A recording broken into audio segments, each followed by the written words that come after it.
పశ్చిమ మధ్య బంగాళాఖాతంలో ఏర్పడిన అల్పపీడన ప్రభావంతో ఆంధ్రప్రదేశ్లో అనేక జిల్లాల్లో భారీ వర్షాలు కురిసే అవకాశం అయితే ఉంది.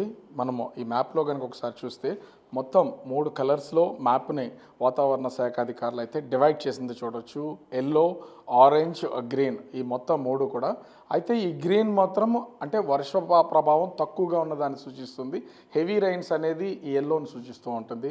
మొత్తం ఆరెంజ్ కలర్ కనిపిస్తున్నటువంటి ఈ డిస్ట్రిక్ట్స్ మాత్రం హెవీ అంటే heavy to heavy very heavy rains, భారీ నుంచి అతి భారీ వర్షాలు కురిసే అవకాశం ఉందనేది ఈ ఆరెంజ్ కలర్లో ఉన్నటువంటి మార్క్ ద్వారా చూపిస్తుంది. ముఖ్యంగా చూస్తే ఇక్కడ మనకు కనిపిస్తున్నటువంటి అనకాపల్లి, కాకినాడ, యానం, ఈస్ట్ గోదావరి, ఏలూరు, ఎన్టీఆర్ జిల్లాలకు సంబంధించి భారీ నుంచి అతి భారీ వర్షాలు కురిసే అవకాశం ఉందనేది ఈ మ్యాప్ ద్వారా అర్థమవుతుంది. మిగతా ఎల్లో అంతా కూడా ఉన్నటువంటి జిల్లాల్లో ఈ అల్పపీడన ప్రభావంతో భారీ వర్షాలు కురిసే అవకాశం ఉందని వాతావరణ శాఖ అధికారులు అయితే తెలియజేస్తున్నారు. ప్రస్తుతం మనతో విశాఖ వాతావరణ శాఖ అధికారి శ్రీనివాస్ గారు ఉన్నారు. ఏం సార్, అంటే ఈ మ్యాప్ ప్రకారం కూడా చూసినా హెవీ రైన్స్ అంటే సెంటీమీటర్స్లో ఏమన్నా కొలవగలమా? అసలు ఈ ఫ్లడ్స్ వచ్చే అవకాశం ఉన్నంత వర్షం కురిసే అవకాశం ఉందా?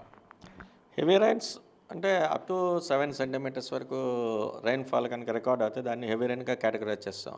అలాగే 7 to 12 సెంటీమీటర్స్ వరకు చూస్తే హెవీ టు వెరీ హెవీ రైన్ఫాల్గా కేటగరైజ్ చేస్తుంటారు ఇవన్నీ. ఇప్పుడు ఉన్నటువంటి ఈ west central Bay of Bengal and adjoining north west Bay of Bengal ఉన్నటువంటి ఈ అల్పపీడనం దృష్ట్యా నెక్స్ట్ కమింగ్ 2 to 3 డేస్ వరకు కూడా మన కోస్తా జిల్లాలు ప్లస్ రాయలసీమ ఒక మోస్తరు వర్షాలు కొన్ని ప్రాంతాలకైతే విస్తారంగాను, మరికొన్ని ప్రాంతాల్లో పలు చోట్ల అయితే మోడరేట్ రైన్స్ వచ్చే ఛాన్స్ ఉంది. అలాగే కొన్ని జిల్లాలకైతే నెక్స్ట్ కమింగ్ 24 అవర్స్ వరకు కూడా as you have seen in the map భారీ నుంచి అతి భారీ వర్షపాతం అయితే కొన్ని జిల్లాలకు అయితే ఇచ్చాం. అది ముఖ్యంగా Anakapalli, Kakinada, east Godavari, Eluru and Yanam districts. అలాగే దక్షిణ కోస్తాలోను ఎన్టీఆర్ డిస్ట్రిక్ట్ కూడా భారీ నుంచి అతి భారీ వర్షపాతం విత్ ఆరెంజ్ అలర్ట్స్ తోటి. ఇక్కడ ముఖ్యంగా చూస్తుంటే ఒకేసారి ఈ ఏర్పడినటువంటి ఈ అల్పపీడన ప్రభావంతో రాయలసీమ జిల్లాల్లో ఉన్నటువంటి ఆ ప్రాంతాలు తప్ప మిగతా అంతా కూడా ఖచ్చితంగా వర్షం కురిసే అవకాశం ఉందా, లేకపోతే చెదురుమదురుగా కురిసి అక్కడ హెవీ రైన్స్ వచ్చే అవకాశం ఉందా?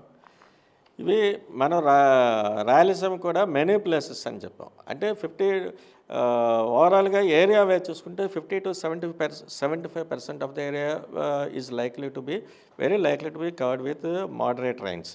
అలాగే అందులో 1 or 2 ప్లేసెస్ అంటే up to 25% of the area likely to cover by with heavy rains. అది కర్నూలు అండ్ నంద్యాల ఆఫ్ రాయలసీమ చెప్పాం.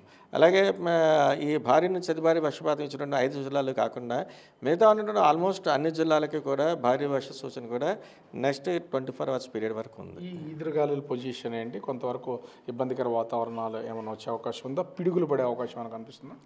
ఎదురుగాలుల వరకు చూస్తే మన ఎంటైర్ కోస్ట్ వెంబడి కూడా గంటకి 40 నుంచి 50 కిలోమీటర్ల వేగంతో వచ్చే ఛాన్స్ ఉంది. అప్ టు 60 కిలోమీటర్ల వేగం వరకు వెళ్ళే ఛాన్స్ ఉంది. అలాగే సీ రఫ్నెస్ కూడా ఇంక్రీజ్ అవుతూ వస్తుంది. వీటన్ని చూస్తే మనం ఎంటైర్ కోస్ట్లో ఉన్నటువంటి మత్స్యకారులందరినీ కూడా వేటకు వెళ్ళదని చెప్తాం ఈవేళ రేపు కూడా. అలాగే ఈ thunder Storm activity associated with lightning కూడా ఆల్మోస్ట్ కోస్తా జిల్లాలో అందరికీ కూడా అక్కడక్కడ వచ్చే ఛాన్స్ ఉంది. అలాగే సర్ఫేస్ విండ్స్ అంటాం, ఈ స్ట్రాంగ్ సర్ఫేస్ విండ్స్ అవి కూడా ఉత్తరాంధ్ర వరకు చూస్తే గంటకి 30 నుంచి 40 కిలోమీటర్ల వరకు వెళ్ళే ఛాన్స్ ఉంది. అంటే ఈ అల్పపీడనానికి సంబంధించి అల్పపీడనంగానే ఇది తీరం దాటడం ఇట్లా అయిపోయే అవకాశం ఉందా, లేకపోతే ఇది వాయుగుండంగా రూపాంతరం చెందడం ఇట్లాంటి ఏమైనా సూచనలు ఉన్నాయా? ప్రస్తుతానికైతే ఫర్దర్ ఇంటెన్సిఫికేషన్ గురించి అయితే మనం ఇండికేషన్స్ మనకి దగ్గర లేవు. ఇది అల్పపీడనంగానే నెక్స్ట్ కమింగ్ 2 డేస్లో పశ్చిమ వాయు దిశగా వెళుతూ south Orissa, north Andhra and south Chhattisgarh ఈ డైరెక్షన్లో వెళ్ళే ఛాన్స్. ఓవరాల్గా చూస్తే ఆంధ్రప్రదేశ్లో ఉన్నటువంటి 5 జిల్లాలు అనకాపల్లి నుంచి ఎన్టీఆర్ జిల్లా వరకు భారీ నుంచి అతి భారీ వర్షాలు కురుస్తాయి.